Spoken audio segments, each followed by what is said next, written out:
Like somebody will be on your For You page posting a video like, oh my God, guys, the water is getting up to my chest. My house is just filled with water. Everything is ruined. Everything is destroyed. Just pure devastation. The worst thing you could possibly see. And in the background, there's just a random dude singing, yo ho. Have we lost the plot?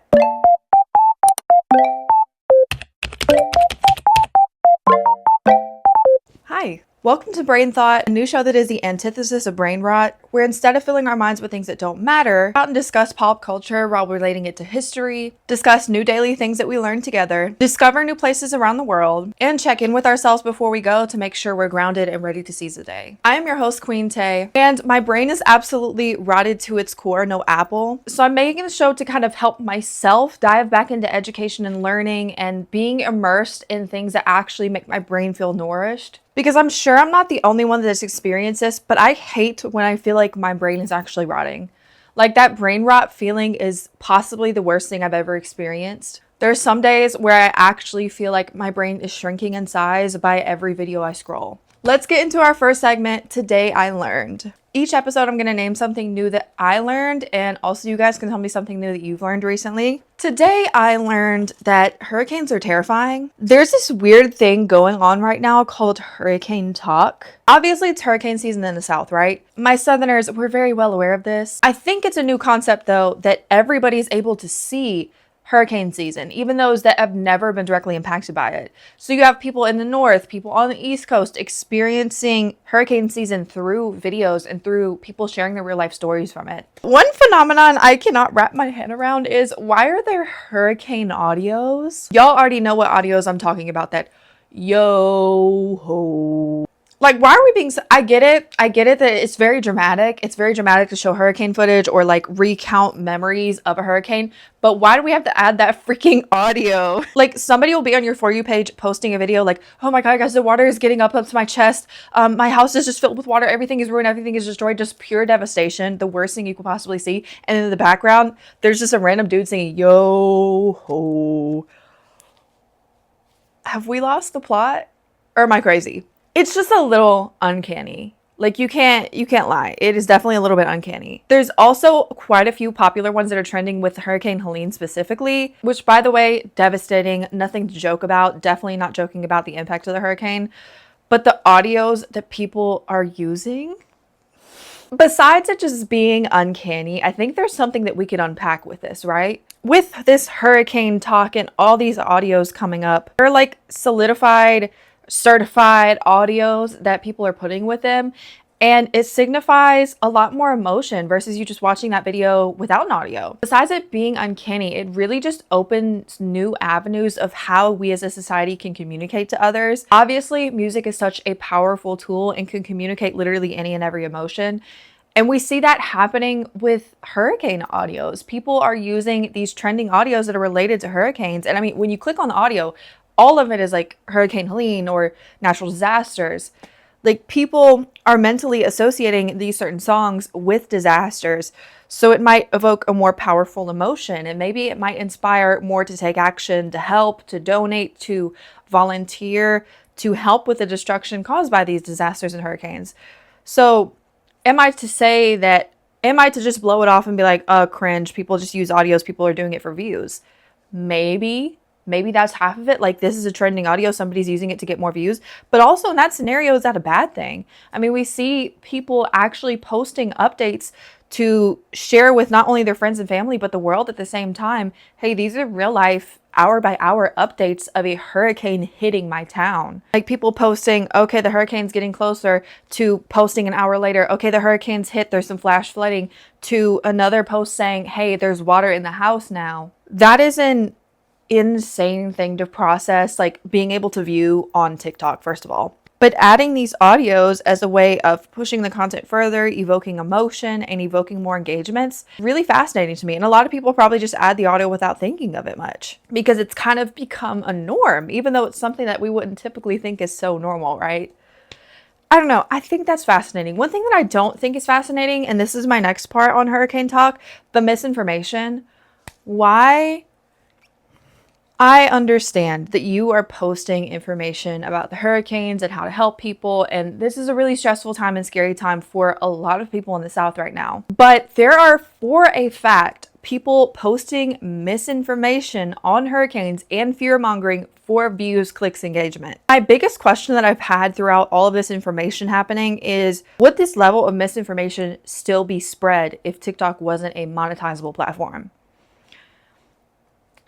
It really makes you think, right? Because I'm not sure. Of course, you have to vary out some factors like, oh, people don't know that they're spreading information and they think they're doing the right thing. And I would hope that that's the majority of information. It's just like ignorance. Not to say that I want misinformation to be out there at all, but like at least it's not as bad if you're not doing it on purpose. But like I just know with the way like I'm monetized on TikTok, just to put things in perspective, I pay my rent with just the money I make from views on my TikToks alone. And I have done so for the past year. It's something that can very consistently financially support you. And a lot of people know this, right? A lot of people know how much influencers make. So to look at something like this, where it's trending, if you post videos about the hurricane, they're very likely to get traction. If you post any updates, they're likely to get a lot of views quickly. You know you can cash into that, so you're doing that. It's just to think that this is a very real life situation and that your misinformed post, if you do it intentionally, could, or even not intentionally, could hurt people's lives directly. Like that's a really scary thought. And that's why I'm so hesitant to post anything unless it's like, you guys know I have a platform. I post updates that are like certified from news sources. I posted recently for the upcoming hurricane Milton, there's new places to evacuate in Alabama. Things like that where it's verified, that's one thing. It's the general fear mongering too. Like you have to understand how much power you have as somebody making up misinformation that's going to make people more scared about something that's already scary to a point where you can't comprehend. It's a phenomena that I hope gets studied in depth one day. At what point does the money not become worth it? And is it because you're hiding behind a screen and you would never say those things in real life? You would never fearmonger in real life. I think that's honestly the case. So that is going to be all my points for Hurricane Talk today. This next segment is called History Repeats Itself, where we take a huge viral moment in current pop culture and relate it to a historical event. Today's current event is Diddy parties. I know you're thinking, the Diddy situation is so incredibly unique and strange and weird, and no, it's happened before. Did you know that freaks have happened in every single century? Throughout history, there have been people on that freak business. Did you know that one of the first ever Diddy parties in history was actually by Roman Emperor Tiberius? Now, Tiberius would take a bunch of people, including like noble people high up on the social class, to the island of Capri. It was kind of like a what happens on Capri stays on Capri type of situation, except we do have documented what went on there. And he had Diddy parties. That's all I'm going to say. He had Diddy parties all up on that island, except it was a whole island. And also, it's debatable who had more power, because yes, Diddy is very rich and has a lot of power and influence, but this was a Roman emperor. And they didn't even have laws like that back then like they do now. So, like, you can only imagine. So, for your daily research, I want you to look up Roman Emperor Tiberius's freak parties and educate yourself on the first ever Diddy party. And that was History Repeats Itself. Woo! So I want to end off today with a mental check-in. Menty-b check, guys. Where are we on the menty-b scale? Are we like about to crash out and drive somebody's car into a wall? Or are we not ready to crash out, but maybe put our phone on D&D for 24 to 48 hours? Or are we vibing? For my menty-b scale, I'm going to put it right smack dab in the middle. I don't have enough energy to crash out because I'm honestly too tired right now. I'm tired. I don't think we as a society are recognizing right now, just as a collective, how exhausted we are. We're my American babes. We are a month before election season. We're in the midst of one of the worst hurricane seasons that a lot of us have seen, especially younger people, Gen Zers. This might be the worst hurricane season we've ever seen. So you're seeing devastation happen around the country on a level that you can't even really comprehend. It's hard to get a job. When you do get a job, it doesn't pay you enough. Everybody's on anxiety medicine, me included, girl. And it just feels like, as a society, we're the most disconnected that we've ever been.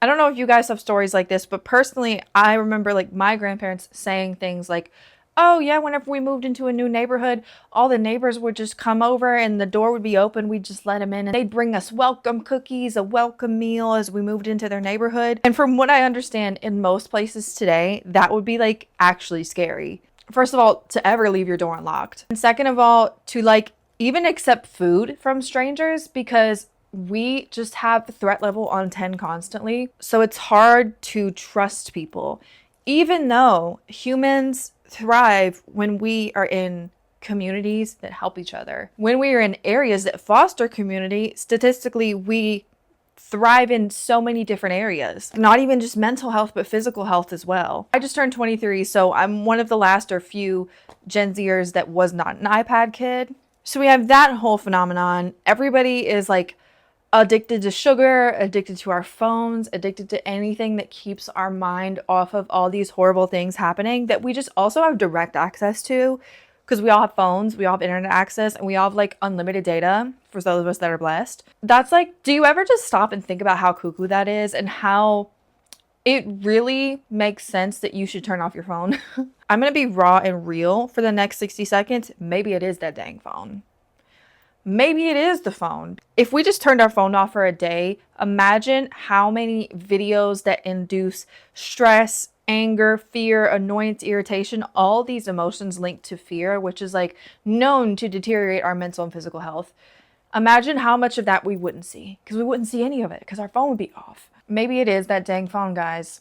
Like, I cannot tell you, I don't remember a day where I haven't picked up my phone immediately when I woke up.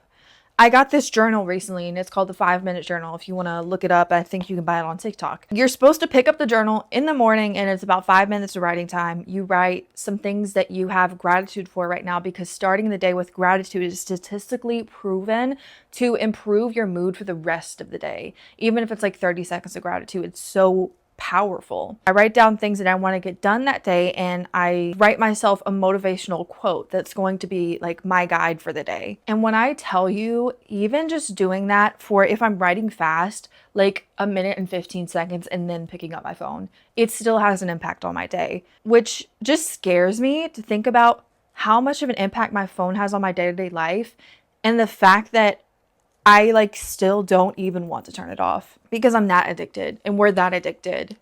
We will like come up with so many ways to justify being addicted to our phones. So something that I've been doing every single day to combat this and to help my mental health is, number one, go to therapy. I'm being so dead serious. I procrastinate going to therapy so much because I'm like, oh, talking to a stranger isn't going to help. Guess what? It does.